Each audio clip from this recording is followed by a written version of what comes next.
Flash info, le jeûne intermittent est-il intéressant? Entre science et croyance, mon cœur balance.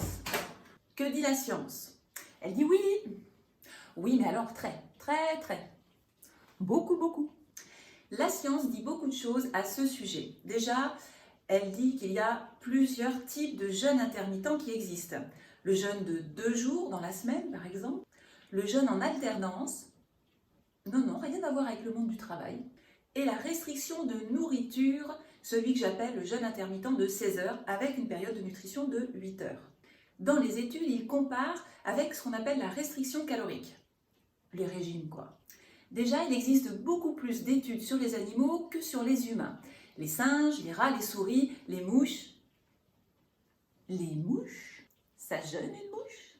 Les études sur les animaux nous montrent que le jeûne intermittent permet de perdre du poids et surtout de la masse grasse viscérale. Il modifie bénéfiquement les niveaux de leptine et d'insuline. En gros, il aide à avoir moins faim et améliore la sensibilité à l'insuline. Alors ça, c'est bon pour le diabète. Et à ce sujet, oui, le jeûne intermittent permet de prévenir, voire de guérir le diabète chez les rats, même le diabète de type 1, car il permet de préserver les cellules pancréatiques et il réduit la résistance à l'insuline.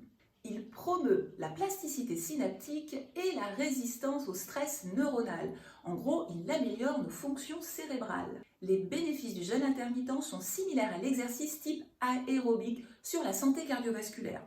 Ça va plaire à ceux qui ne peuvent pas faire de sport et aux feignants aussi. Il aide à réguler la pression artérielle et le rythme cardiaque et il atténue le déclin de la fonction cardiaque due à l'âge chez les mouches.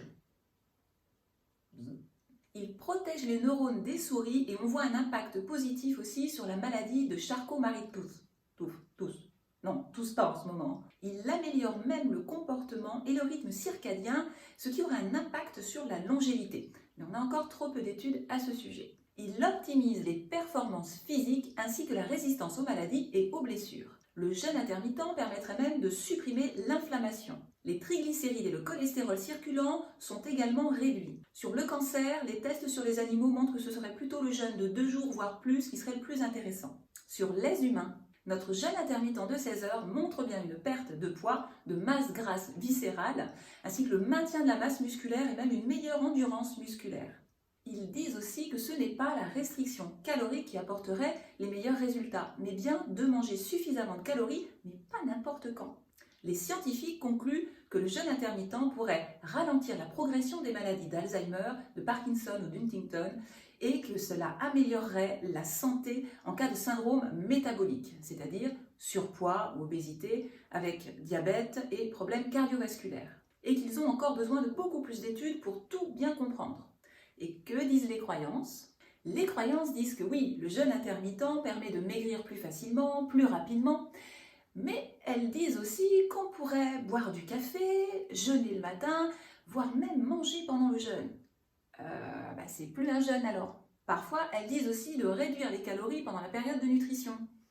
Ça me pose problème. Certains croient que c'est difficile de jeûner le soir parce qu'ils ont peur d'avoir faim, alors qu'en fait le jeûne fait l'effet inverse. Mais si tu n'as pas mangé suffisamment dans ta période de nutrition, eh bien oui, c'est normal, tu vas avoir faim, puisque tu n'as pas apporté tout ce dont ton corps a besoin. Et que dit l'expérience? L'expérience dit que oui, les gens maigrissent mieux avec le jeûne intermittent, ils ont moins faim, ils ont plus d'énergie, ils prennent plus facilement de la masse musculaire, certains sortent du diabète, d'autres voient reculer les symptômes de leur maladie, même auto-immune, et l'inflammation diminue, voire stoppe. Que peut-on en déduire? On peut en déduire que le jeûne intermittent a de beaux jours devant lui, qu'il améliore l'état de santé à plusieurs niveaux et qu'il est urgent d'en parler à tout le monde. Quelles sont nos recommandations? Je vous recommande d'essayer en étant accompagné par un hypnonutritionniste qui maîtrise le jeûne intermittent pour ne pas faire n'importe quoi. Et puis, respirez, bougez, mangez, jeûnez, dormez. La méthode c'est mieux pour la santé.